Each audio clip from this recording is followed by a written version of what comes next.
नमस्कार। आज का सब्जेक्ट है, क्या आपको रियल एस्टेट में इन्वेस्टमेंट करना चाहिए। जब भी कोई व्यक्ति के पास सरप्लस मनी हो जाते हैं तो ये सोचते हैं कि इनको कौन से सेक्टर के अंदर इन्वेस्ट करना चाहिए। तो ज्योतिष शास्त्र के हिसाब से, नक्षत्र के हिसाब से आपको बताएंगे इस प्रेडिक्शन के अंदर कि आपको रियल एस्टेट में बेनिफिट रहेगा कि नहीं रहेगा। नक्षत्र के हिसाब से आप कर सकते हैं कि नहीं कर सकते हैं, आइए जानते हैं इसके बारे में। तो रियल एस्टेट जो है ये मंगल ग्रह के अंडर में आता है। जमीन, मकान, एस्टेट इत्यादि सब मंगल ग्रह के अंडर में आता है। और मंगल जो कि संपत्ति देने वाले ग्रह हैं चंद्र को, यानी कि चंद्र के 3 नक्षत्र में जिनका जन्म हुआ है, जिनका भी जन्म हुआ है रोहिणी जो कि वृषभ राशि में है, हस्त जो कि कन्या राशि के अंदर है, और श्रवणा जो कि मकर राशि के अंदर है, ये जातकों को रियल एस्टेट सेक्टर से बेनिफिट मिल सकता है यदि आपका जन्म का चंद्र इस नक्षत्र के अंदर है या तो आपका जन्म का सूर्य इस नक्षत्र में है। अब सूर्य का नक्षत्र रोहिणी, हस्त और श्रवणा कब होगा, आइए जानते हैं इसके बारे में।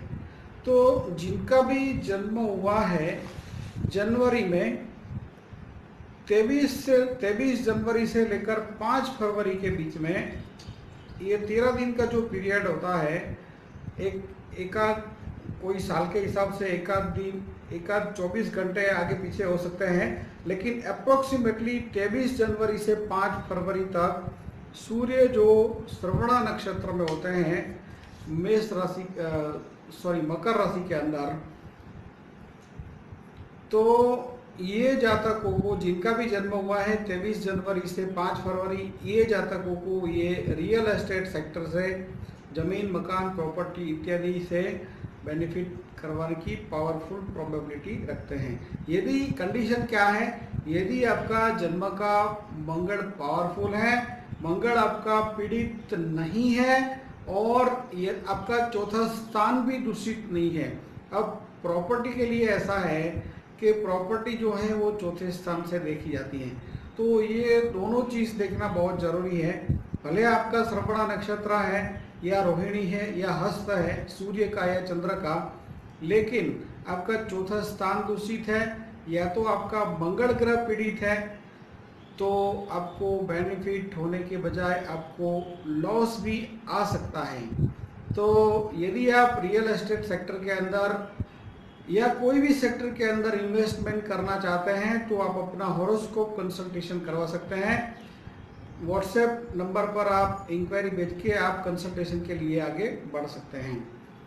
तो रोहिणी के जो श्रवणा की बात किया कि 23 जनवरी से लेकर 5 फरवरी तक सूर्य श्रवणा नक्षत्र में होते हैं। इसके बाद बात करेंगे सूर्य का रोहिणी नक्षत्र कब होता है। सूर्य का रोहिणी नक्षत्र 25 मई से लेकर 8 जून तक होता है।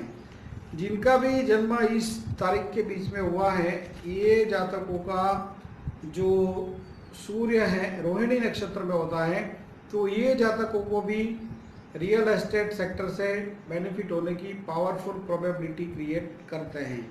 और हस्त नक्षत्र में सूर्य किनका होता है, हस्त नक्षत्र में जनरली जिनका भी जन्म हुआ होता है 27 सितंबर से लेकर 10 अक्टूबर के बीच में, ये जातकों का सूर्य कन्या राशि में हस्त नक्षत्र में होता है। 27 सितंबर से 10 अक्टूबर, तो ये 13 दिन का जो पीरियड है सूर्य कन्या राशि हस्त नक्षत्र में होते हैं। ये जातकों को भी रियल एस्टेट सेक्टर से जमीन, मकान, प्रॉपर्टी इत्यादि से बेनिफिट होने की पावरफुल प्रोबेबिलिटी क्रिएट होती है। कंडीशन क्या है, कंडीशन ये है कि आपका चौथा स्थान, मातृस्थान, सुख स्थान दूषित नहीं होना चाहिए, कोई उग्र ग्रहों की दृष्टि में नहीं होना चाहिए। चौथे स्थान में चांडाल योग, ग्रहण योग, विष योग ऐसा नहीं होना चाहिए। उसके अलावा आपका जन्म का जो मंगल है वो भी पीड़ित नहीं होना चाहिए। सूर्य, शनि या राहु के कोई भी कारण या खाड़े में नहीं होना चाहिए। खाड़े का स्थान जो माना जाता है द प्लेस ऑफ लॉसिस, छठा, आठवां, 12वां स्थान जो है वो द प्लेस ऑफ लॉसिस के माने जाते हैं।